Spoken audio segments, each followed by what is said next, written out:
Aleric Heck is an 8-figure YouTube ads expert, and today we're going behind the scenes to break down the exact content, advertising, AI operating systems that he uses to build and how you, the viewer, can structure it yourself. This episode is completely different than all the other operator podcasts. We're spending less time talking and more time showing. Throughout this conversation, we'll be sharing our screens, breaking down campaigns, workflows, and the strategies behind them so you can apply them to your own business. So without further ado, Aleric Heck, welcome to the Operator Podcast. Well, thanks so much for having me on, Ethan. I'm excited. Perfect. Pleasure is mine. So just to get started, Aleric, walk me through if you were to restart your YouTube ads agency today and completely overhaul your current organic content situation. So if you were starting with a completely new YouTube channel from zero today, what would your first 10 videos be and how would you decide on them? Yeah, great question. So I think the big thing is to provide as much value as possible, but also make sure that you're, establishing credibility. So if you're restarting, right, you're kind of reestablishing or establishing new credibility. And you're also, you have some type of additional value you can give for free, and then a call to action that can turn into a client. So I think one of the big things that people miss when they're creating content on YouTube is they either have it be too promotional, which is, oftentimes a lot of businesses are doing that, right? They're not creating the value or providing the value, but then, you're not going to get people to the spot where they see all the value that you have and what's kind of on the back end. On the other side, you also have people that provide a lot of value, but there's no clear next step or there's no credibility being created. So you're not actually converting those viewers into potential clients. So, what I would recommend if you're doing kind of your first 10 videos, if I was restarting, right, what I would really focus on doing is ask myself the question, what is at the intersection of three things? And this is how you can create a great video, is what is a unique thing that you can share, your expertise, right? It's basically like, what is your kind of core value that you can provide to people, something you know really well. Like for me, it could be YouTube ads, YouTube marketing, video marketing, right? So like, what's a core value expertise? Then combine it with what your ideal clients actually need. It's not just about what you know, it's what they need, right? So like, what are they trying to solve? Are they looking for more high quality leads? Are they looking to prevent no-shows on sales calls? Like what is, are they looking to get their first 1,000 subscribers on YouTube to turn into clients, right? So what are they trying to do? So what do you know? What's your expertise? What do they need? And then also a degree of what is trending or what is kind of like, going where the having the wind at your sails, right? Versus swimming against the stream. So essentially, AI is very hot right now. Doesn't mean that you're just doing a video just randomly on AI, but it's like, okay, how can I combine these things? How can I take something I know, as an example, YouTube ads, to help clients do something they need, which is to get leads and clients? And how can I relate it to something that's trending right now, which is AI? And I would do the same thing for each of those 10 videos. And that's going to give you the best shot at actually reaching people with a video that you could provide real value because you're an expert. People actually want to watch because it's going to solve a problem and is going to be picked up by the algorithm because it has some type of trending element that makes it more timely. So if you have those three elements, that's going to be the best. So what I would do is I would look at that for myself. So as an example, a couple of videos might be YouTube ads to get more high quality leads that you can convert into clients, leveraging AI with the latest AI strategies. Another example could be, could actually be like literally what we're talking about now, right? Like, how to craft your first 10 YouTube videos, right? Something I know how to do in order to get to your first, 10K a month in revenue, and how to leverage AI to help come up with ideas and scripts in your voice. And if you have that now, that's a really good video because it has your expertise, what your clients need, and a little sprinkling of what's trending right now. That's the X factor. You don't need that to have a good video, but what that's going to do is it's going to take it from good to great because it's going to allow the algorithm to pick it up. And I could do the exact same thing, combining those three elements multiple times for myself and also for other people. That's great. And it all goes back from a marketing perspective of you can't ignore the fundamentals of marketing, but if you want to include a few fancy tips, tricks, hacks, as I say, adds personality and depth to your offer allows for you to stand out compared to all the other marketing agencies out there. It all goes back to what you're optimizing for and how you can stand out. I want to put a pin on the first part of what this said, like the three vehicles and the three approaches. First is you want to get the attention. You want to show that you're the expert. So there's multiple ways for people to know, like, trust you, respect you, know your judgment, and trust me judgment. What type of stories do you tell Aleric, either personal stories, business stories with your clients, that allows the viewer to see and understand that's the reason why I want to work with Aleric? Yeah, that's a great question. So in terms of, telling different stories, I think there's a few different elements. So one is, what is your origin story? But I'm going to spend less time focusing on that because a lot of people know about that, right? But it is important to share your origin story. And I think a big lesson that I learned is, at one point I kind of stopped telling that because I assumed people knew it. But the thing is, every new person doesn't necessarily know that. So, actually I'll tell a little bit of it, right? Here's a great example, right? To tell my origin story. I've told it a lot of times. Not that it's boring to me. I like it, but sometimes I feel like I'm repeating myself. But I'm not repeating myself to you or to your audience that maybe hasn't heard this before. So, really refine your origin story. Actually, what's really interesting is I actually paid quite a sum of money to somebody who's a professional origin story writer. That, again, Very niche. that it's not, some people get it wrong. So this is not me creating this is my real origin story. But how do you tell it the right way? And actually, I'll use a great example of that, right? So in the past, I maybe would have told my origin story as, I've been on YouTube, for a long time, started in 2009, built an app review channel. Then I got into the ad side of things, did well with ads, got into coaching, consulting, scaled that up. Maybe I sprinkle in, hit the Inc. 5000, got the, different awards like ClickFunnels, 2 Comma Club, and then, X and C. And, so I might share some of these things, but it's kind of disjointed and it doesn't really actually flow like a story, even though my origin story is a story. So I actually work with somebody to really extract from me. So basically, I spent an hour telling, tell me everything, then distilled it down to a 1-minute origin story that I can tell at any point in time. By the way, now and again, that person was fantastic, so I'm not saying anything with that, but there's using a really amazing professional. There's also, you could do some of this work yourself. Even AI could potentially help you. And again, obviously you work with somebody who's been doing this for decades, like that person been doing it for decades, they're going to get things that AI can't. So I would still say, if people have an opportunity to go with somebody like that, it's great. All that being said, there's so many opportunities to be able to get this. So let me just share, the example of this origin story. And you got to see how it's different than what I just shared, or something a little bit more disjointed. Now, believe it or not, I actually started on YouTube 17 years ago, back in 2009, the early days of YouTube, when it wasn't the like or dislike button. It was rate it 5 stars. I don't know if you remember that. It was hey, rate this video 5 stars. Kind of crazy to think about. But I started back then, and I grew my first YouTube channel, AppFind, to over 600,000 subscribers, teaching app tech tutorials, teaching people how to use their iPhone for the first time. I actually taught millions of people how to use their iPhone for the first time, which honestly, I feel really proud of because it really helped a lot of people. But then what naturally happened is I had all these mobile apps, these app developers reaching out to me. They said, hey, how can I get my app on your channel? So I started selling sponsorship packages. One day, one of the app developers that sponsored my channel, got a bunch of downloads. They came to me and they said, hey, how can we get more people to see this video you made about our app? Because we're getting a bunch of downloads from it. And they actually wanted me to post that same video again the next week. But I had to tell them, hey, it doesn't work like that. You can't just take the same video, post it the next week, and double your results. And so they said, well, there must be some way to get this video in front of more people. And this was about 11 years ago now, back in 2015. YouTube ads were in the very early stage. I said, you know what? What if we run a YouTube ad? So take a YouTube ad, take the $500 they're going to pay me to repost the video, put it into YouTube ads, and ended up getting over 11,000 users for their app. They were blown away. Now, obviously, YouTube ads cost a lot less at that time, right? So it doesn't mean you're going to get 11,000 users for $500 a day. However, what it showed them was what was possible. And so then they told their friends, hey, you got to work with this person. So I work with different mobile apps. One day, one of them called me up. They said, hey, Aleric, we want you to drop out of college, fly out to Silicon Valley, join our team, and do YouTube ads for our app and our company. And I turned it down. I said, you know what? It's a really compelling offer, but I want to actually build this myself.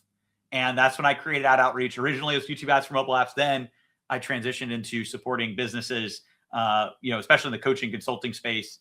Found ClickFunnels and the world of funnels and all of that, and then started teaching YouTube ads in addition to running it for clients. And now we've scaled, to 8 figures, landing number 60, I think 5,000 list, and so on and so forth, right? And then I would kind of dive in. But that's basically like the origin story. You see how that's like a lot more detailed. I kind of gave you the medium length version because we're on a podcast. There's kind of a longer version. There's also a really kind of tight, like shorter, punchier version. But that's an example of knowing your origin story and connecting with people by sharing that. Because a great origin story, both, it humanizes you. It also adds credibility, and it adds some unique elements to you. It's the constant argument of why everyone should start a personal brand is there's some unique or some story that allows you to be different than everyone else. So to go a little bit deeper then on your unique story, I was speaking to Darren Lee, if you may be familiar with him, and I asked him this question. And for you, of course, you could add humor. That's one way for you to build rapport trust. What I found, if you were to rank it for tiers, kind of like a C/D tier, it's more of like some other, like showing your experience. So 2 questions is, first question is, out of all the stories you told, what like specific example resonated with the most of potential clients that converted the most into active or past ongoing clients, etc.? That's an interesting question. I think that the origin story, a lot of people have heard that story. So the one that I just shared there, especially if people have attended any of my webinars or VSLs or heard me talk on stage, they might get a Cliff Notes version of it. So I actually think that would be the story. But if there's another story that maybe people have heard, I think it is, it's more the value in education. That's like the main story that I incorporate. And then there's kind of smaller stories I tell of specific clients and case studies and results that we've gotten. One I tell a lot is Jared Ernie, and I can tell that story here if you'd like. But basically, one of our clients that really is focused on creating an impact and creating a ripple effect, and and he helps small businesses essentially with their Google My Business profiles. And his goal, which he achieved, was to help over 1,000 businesses, small businesses, actually be able to grow by having an optimized Google review profile, because that literally can make or break a business. And during COVID is when he found us, and he wasn't able to reach as many of the businesses he wanted to help in their time of need. So we helped him at that time. And I just remember hearing the stories that he would share with me about the impact that had. And that's something I turned to my team and I said, hey, like, marketing is really to create an impact. It's not just, numbers on a screen. It's really easy to get caught up in the numbers, but instead you really want to be focused on, what do these numbers represent? Every conversion is somebody who's actually receiving real value from whatever it is that you're doing, or a potential client that, their life can be transformed or changed. And so when you connect to that level, it's going to be powerful. And so I tell that story to really take people out of the numbers of marketing and into the emotion of marketing. I think now would be a great time for me to briefly share my screen. And you gave a great example and you were very tactical, but I tend to always like going a step deeper and show more of the reasoning behind the decisions compared to the decisions themselves. So let me just quickly share my screen here, and then just let me know, Aleric, once you see it. 3, 2, 1. All right.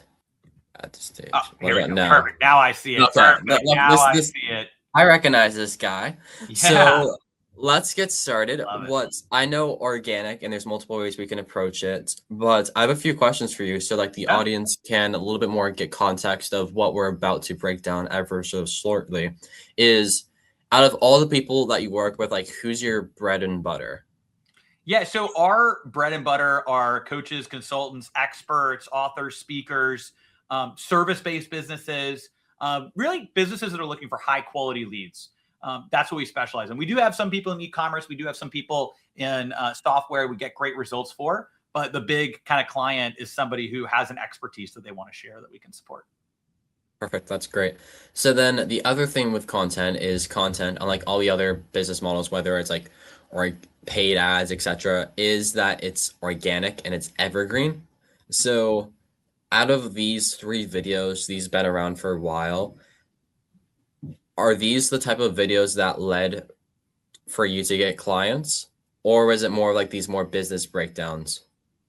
Yeah, so the fourth video you see there is actually the one that has likely generated the most clients, which is my complete 2026 YouTube ad strategy. Mhm. Um, that video breaks down, and it's essentially my VSL, but in a YouTube video format, breaks down my entire YouTube ad strategy. It's an extended version of, I know we were at an event together recently where I spoke. It's an extended version of that where I'm able to share my screen and walk through more in depth, like exactly what our YouTube ad strategy is for clients. So what was your thought process? Because like I say to everyone, is every great piece of content needs to die, disrupt, inject, execute, and i.e. it's the hook. So what was your thought process when it comes to structuring the first 30 seconds of this video specifically? Great question. You want to align the thumbnail with the first 30 seconds with the title. If any of these are out of alignment, then people are going to leave. And right now, it's not just about clicks that matter on YouTube. It's also about the actual viewership. And so if you like look at that video, if you look at like the first 30 seconds, I'm going to say something along the lines of, I'm going to share the exact strategy that you can use in YouTube with YouTube ads in 2026 in order to get more leads and clients. And don't just take my word for it. I have personally spent over $7.7 million of my own money on YouTube ads, spent many, many millions more for our clients, generating hundreds of millions of dollars in revenue. And today I want to reveal all the secrets. Mhm. So if you are looking for a tutorial on YouTube ads that's relevant, because this is literally this year, 2026, right? So you're looking for a tutorial on YouTube ads. The thumbnail is YouTube ads. The title says the complete 2026 YouTube ads and demand gen strategy for millions in YouTube ad spend. You click on it. You hear that the video is going to be about that and my credibility. Bam, you've got a video that is aligned. And it also does exactly what I talked about earlier. It's something I have an expertise in, something clients need. In terms of the trending, I would say that's like the year. So the fact that this is 2026, that's the element that I kind of pull from the trending element. Making it relevant. Exactly, making it relevant.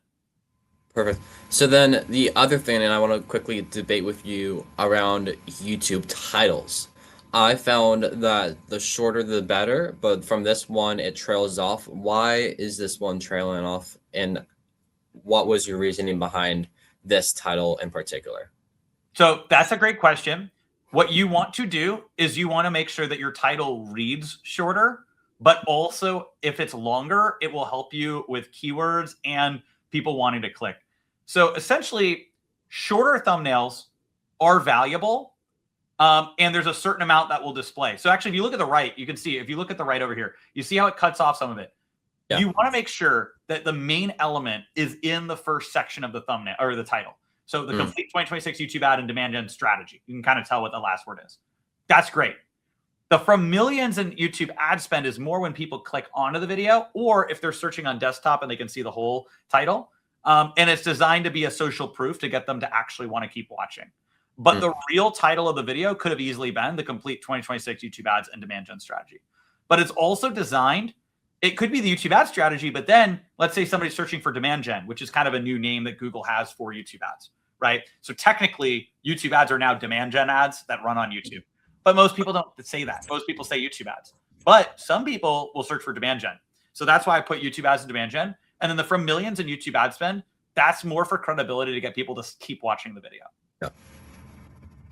Gotcha. And as you can see, I show that right at the beginning, 7.7. Exactly. Yeah. And additionally, there's multiple hooks as well. Yeah. And it's fulfilling on the promise of what the viewer hoped to get from the video. And I want to put a pin specifically on hooks and using authority.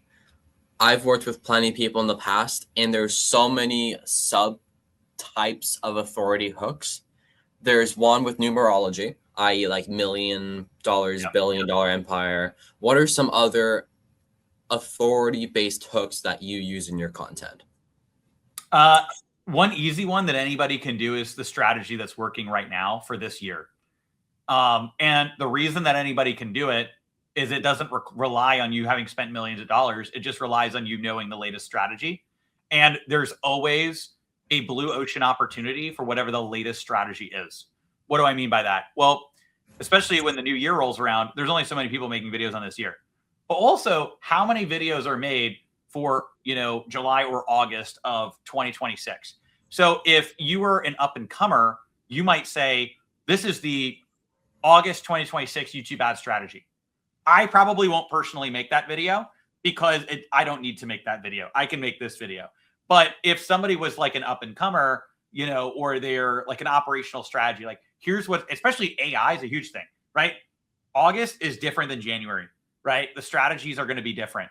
And so you can see here, this strategy that, in the details that I put here, essentially it has the date relevance, but that's one way that you could do it. Another hook that you could do is, kind of secret or implied secret, or people don't know, or hacks or hidden features.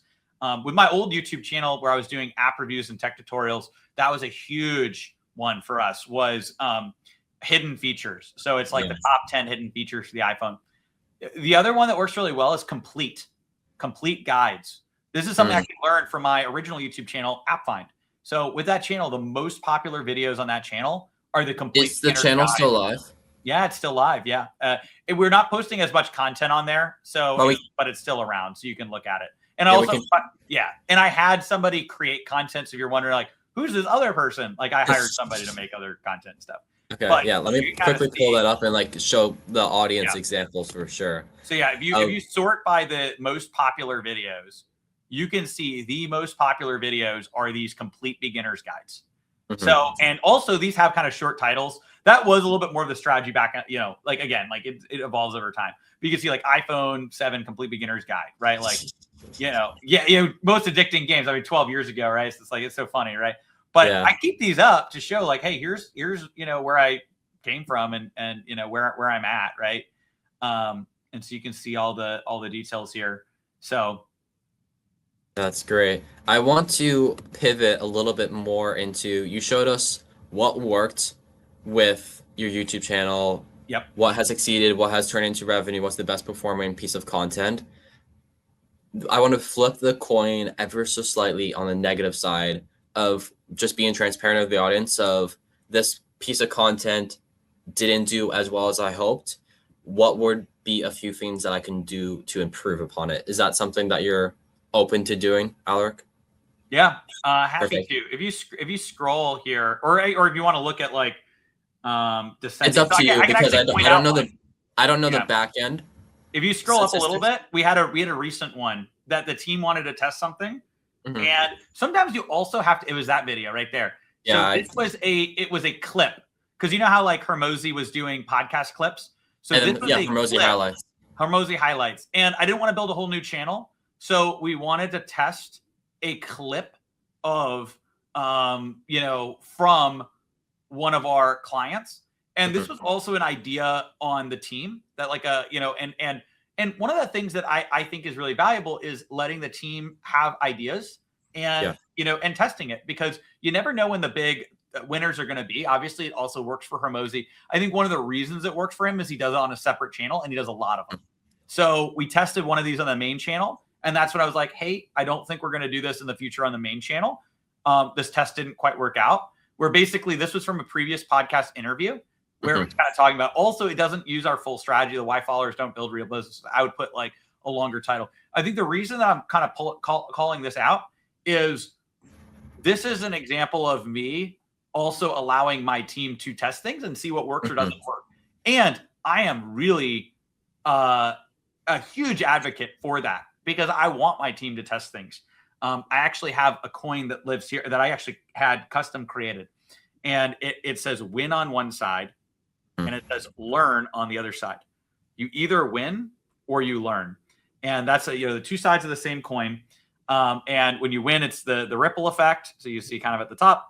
And when you learn, it says learning is winning.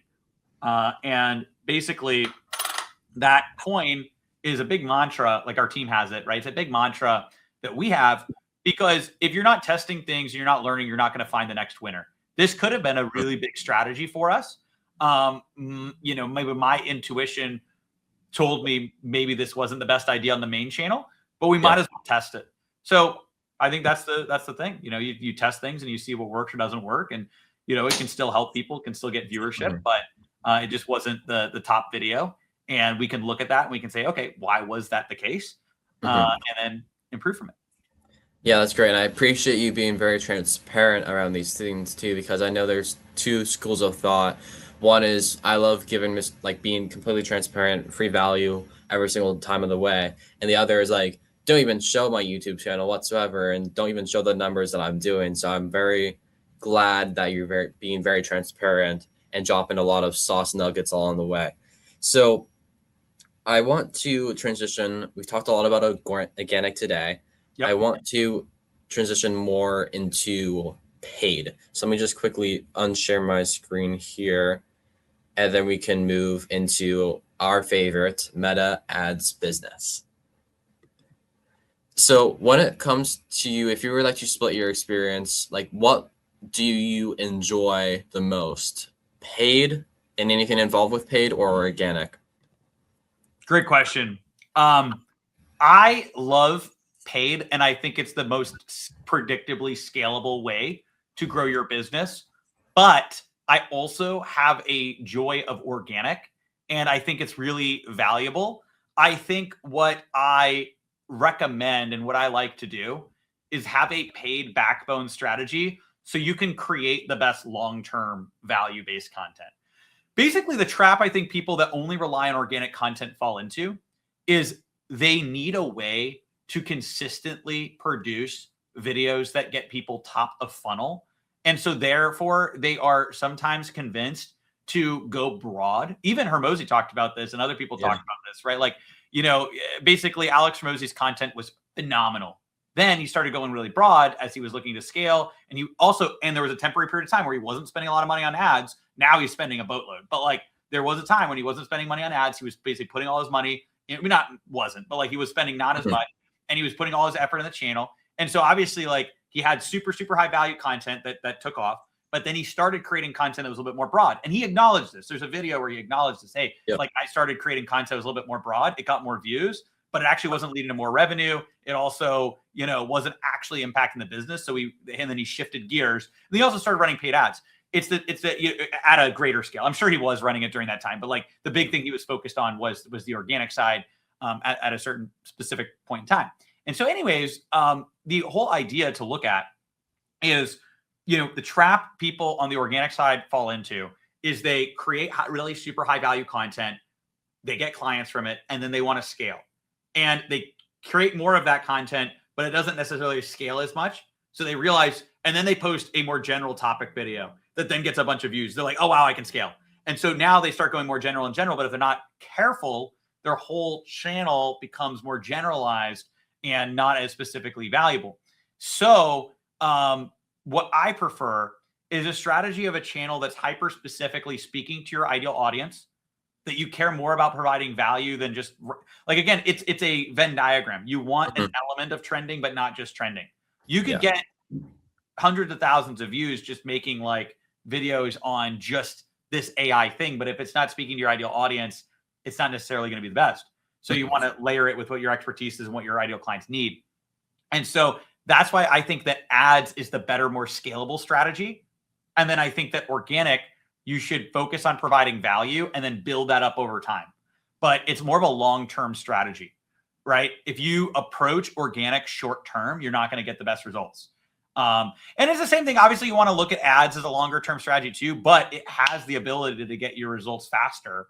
And it's just, you're going to spend more money, less time with ads. You'll spend more time, less money with organic.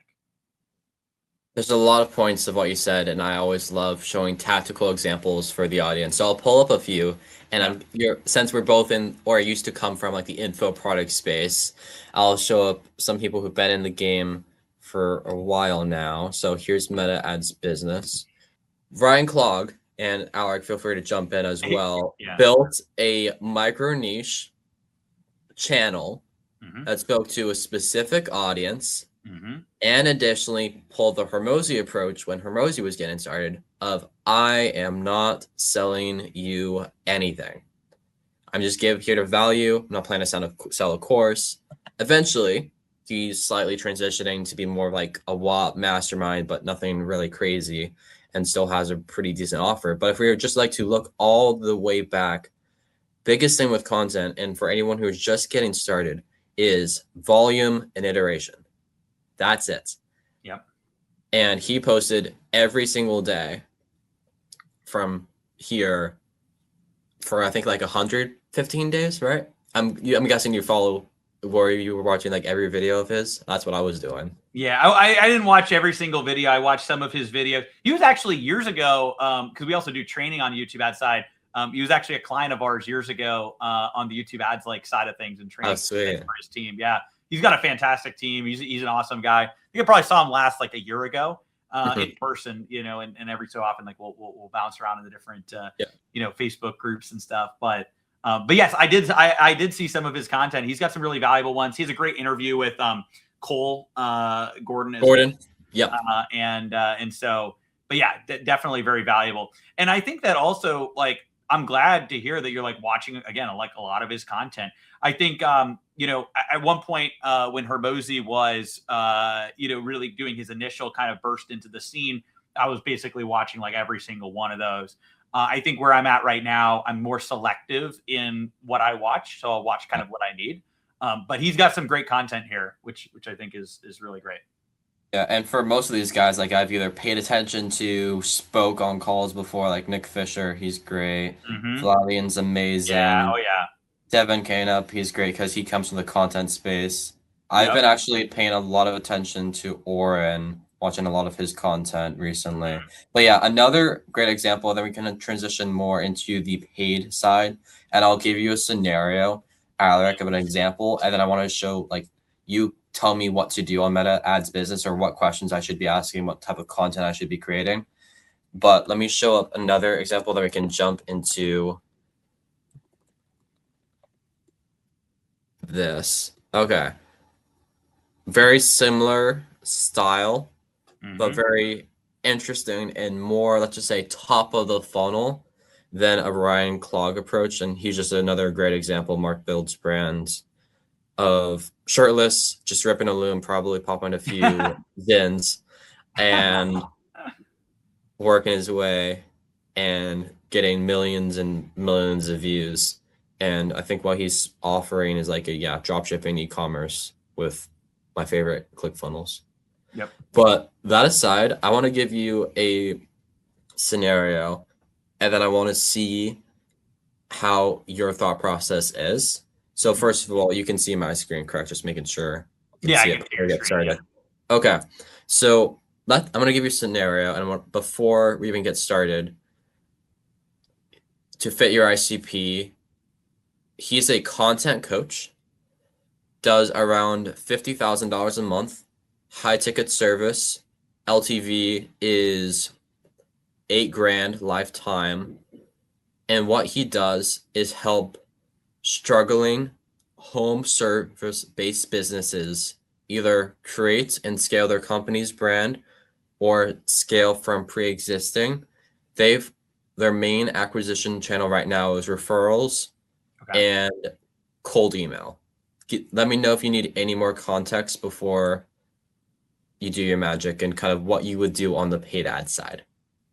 Yeah. I guess on that side of things, like what is the main, like, is there a hook that's working well? Like with because to get cold emails to work, you have to have some kind of hook that people are resonating with. So what's like what would be the hook that is this a hypothetical or a real example? This is the hypothetical. Okay. So it's on the fly here, but it would be case studies, breakdowns of like, that would be first. Second being very value based, and the structure of like the specific copy would be, let's say your content does not reflect the level of your expertise. Hey, name, here's hook, problem, here's how we approach your problem and how we stand out to the rest of the crowd and how we solve your problem, call to action, close. That would be the structure. And then it would be case studies, value-based, like maybe they use a cold email system that's AI generated. And they have, let's say, a lead thing of like, here are 3 things that we saw on your social specifically that you could implement today without our help. that you could use to scale your business. Yeah. Do they have a unique angle? Let's just say Christian. So the religion side. Okay. They help Christian businesses scale. Okay. So here's what I would look at. Now, also, what I would say is there's opportunities both on Meta and YouTube. We also have expertise in both. So that's like what we help our clients, especially, you know, with the book Video Authority, right? I talk about you want to have organic strategies and ads. My background starts on the YouTube ad side, but also there's opportunities on Meta. So I think that there's opportunities with both. How you do the strategy is slightly different, but I think the creative can be pretty similar between the two. I would skew towards value. That's going to work better on YouTube. So sometimes you can have meta creatives that work, but they don't work really well on YouTube. Oftentimes, you have a good YouTube creative, you can repackage it for Meta, is what I found, right? You just need a little bit more value on YouTube to get the creative to work a little bit better. So here's what I would do. I would test different hooks. So you want to test like 5 or 6 different hooks. Obviously, ultimately, you want to test a lot more. Yeah. So like, you know, dozens. Andromeda update. Yeah, especially with Andromeda, especially with on Meta. YouTube, you can test more of like 5 like at a time or whatever. But what I would recommend is testing different hooks, the 2 different educate sections, and maybe 2 different call to actions. One that's a lead magnet and one that's more of a direct offer to book a call. And so what I would do is I would come up with different hooks at the beginning that call out the ideal client and demonstrate the expertise and credibility. And so, you know, and what I would do in this case, as an example, is I would use language that's going to speak to the ideal audience. One other thing that I know as well is there are certain restrictions in different, you know, kind of spaces like, so you know, they have some restrictions around specifically using religion. So what you want to do is you want to specifically say words that people will resonate. So as an example, what you'd be able to, like a good potential hook would be, and their ideal client is like, is it coaches, like other experts, would you say? It would be a coach helping home service based businesses. Okay. Oh yeah. Home service. Yeah. Okay. Okay. And then, yeah. Oh yeah. Do you need any other context from me? No, I think I got it. I've got it. Perfect. So and you're already pulling up some of the ad stuff. Obviously, we want to look at some examples. But here's an example of a hook that you want to do. The hook's going to call out your ideal audience, capture their attention, and demonstrate your ability to help them in that video. Not just what they're ultimately going to get, but also the support that you can have in that video. So something along the lines of,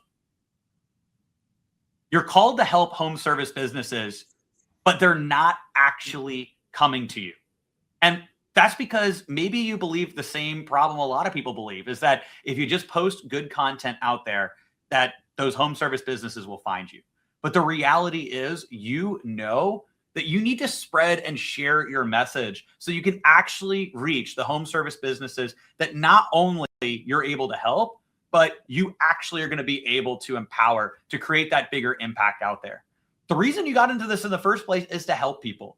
And somewhere along the way, maybe you forgot to provide that value in your content itself, but you just don't know the strategy behind organic content, how to actually put yourself out there in a way that provides value without feeling salesy, that also turns into real clients.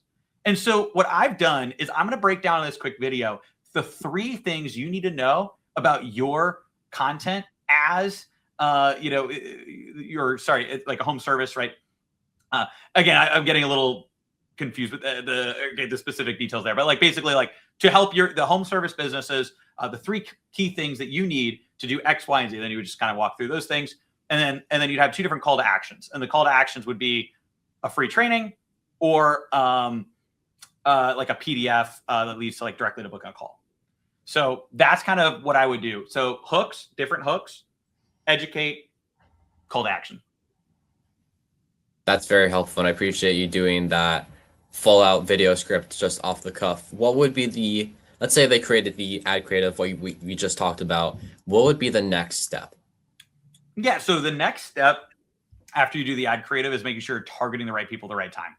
Meta is going to be a little bit more broad, so you can test broad targeting. I would also test interest-based targeting. You want to test different ad copy that align with the different hooks that you do. And I would also definitely recommend turning off a lot of the random like Advantage Plus stuff that people usually turn on. Or Meta turns on. I mean to say that you have to switch off. Yeah. Exactly. Yeah, you want to switch off. On YouTube, what you want to do is build what are called custom audiences, and these are audiences of people based on what they're searching for on YouTube, searching for on Google, and you could do what's called a custom intent audience. So it's based on their search terms. So whatever they're searching for, you can specifically target that. You can do URL audiences based on what they're, the different types of sites that they go to. So there's different ways to target that perfect ideal person. And that's what I would recommend on that side too. So essentially, you want to make sure you're reaching the right person at the right time with the right message. And that's really the key. In terms of like breaking down in-depth targeting and those strategies, I do have a gift I can give everybody, which is like a 19-page like PDF that kind of walks through, okay, here's how to do the targeting and all that. Like that'd be great. Link in the description for people checking out that. Yeah. So then next, that's great. Since I'm not really a media buyer, meta ads expert, I've heard of the debate and I want to get your thoughts on it, on the media buying specifically. I know there's like some softwares out there that actually run the ad spend for you. Do you use them, or do you have like an in-house media buyer because AI is not that good yet? Yeah, so we don't use those. We believe that having a human in the loop is really important, but AI can empower you. So we don't necessarily use the AI automated spend. Here's the other reason.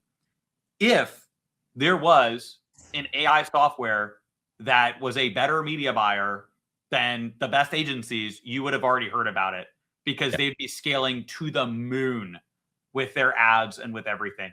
That's the holy grail. A lot of people are working on it. At one point, I almost threw my hat in the ring on that side. I went a different direction. I have other AI tools. Basically, you're going to need, I think, not billions, but definitely many, many, many tens or hundreds of millions in funding to like crack that code, if not, billions in funding. So essentially, like there are the best and brightest minds. At some point, I think we will be at an area where there will be an AI that can perform really well. But here's what I would say. The companies that actually spend a lot of money investing in AI that can run ads are the ad platforms. Now, I know it's kind of crazy for me to say that as an agency, but also somebody who trains in ads too. So I kind of have both sides of it. I have an agency side and a training side. So the thing is, both Google and Meta have spent a lot of money, more money than any of these third-party startups, refining the algorithm to get better results. The thing is, most people don't know how to put in the inputs, how to actually target, how to train that on your ideal client. Because Meta, no matter how much they spend, Google, no matter how much they spend, they don't know exactly who the ideal client is for you until you teach it that. So you still have to set things up the right way. And so even with an AI media buying software, that would also still need to be set up the right way as well. So I think that we are a ways off from not needing a human at all. The other thing is when you have access to this type of thing, then everybody has it. So by default, you get average results. We have a strategy we call the alpha AI strategy. How can you get results better than the average and like what kind of generic AI would give you, right? How can we get like an alpha strategy for that? And that's what we really focus on. So the first thing is we would both be talking about and name dropping. And I would tell you, like if there really was a software that was perfect at all of it. Now, is it possible that there are some things in development or there's some things that are good at elements of it? Yeah, of course.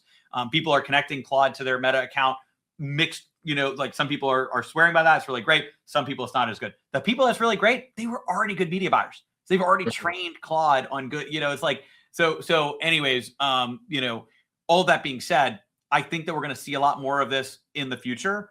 But I also think that if and when it gets to the spot where it's literally push button, this is the best media buyer, it will work for a period of time. But if everybody has access to that, it's like the incredible quote, if everybody's super, then nobody is, right? That becomes the new floor. And so now you need to figure out how to get better. And actually, that's where I think the human strategy empowered by AI is still going to be the best. So I think that definitely poor agencies, but also middle of the road agencies should be really concerned right now. But the best marketing agencies or the best strategists or media buyers or marketers, I think are actually going to be even more in demand because now they can do so much more powered by AI. So from what I'm hearing, you're saying the biggest leverage thing people could focus on is not marketing, it's not sales, it's product. Yeah, I think that's the most leveraged thing is your offer, your product.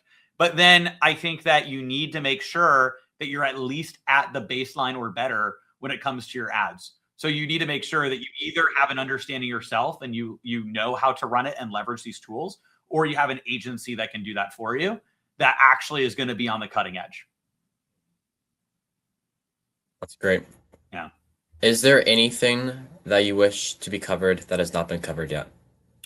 I think we did a good job covering a lot of different things. I think one other thing I think is valuable is retargeting, omnipresent retargeting. I think one of the most underutilized assets in most businesses is their retargeting list. Everybody looks at their email list now. I mean, some people didn't used to, right? Or whatever, but email lists, text lists if you have it. People, will call their leads. But some people, they don't retarget to their leads, or they have a really simple, really small retargeting campaign. If you've got a lead, somebody's interested, you want to retarget them everywhere. That's the cheapest marketing you'll do with the biggest return, hands down. And so I think that is a huge missed opportunity. Here's the thing though, it's all in sequence. That new person starting up running ads for the first time, they don't want to spend a ton of money on retargeting because they don't have a big enough list yet. So they want to start with cold traffic. But don't forget about that once you scale your ads. Don't forget that there's a lot of money in the retargeting. That has been the Operator Podcast with your guest, Aleric Heck. Appreciate you a ton, man. Thanks so much, Ethan.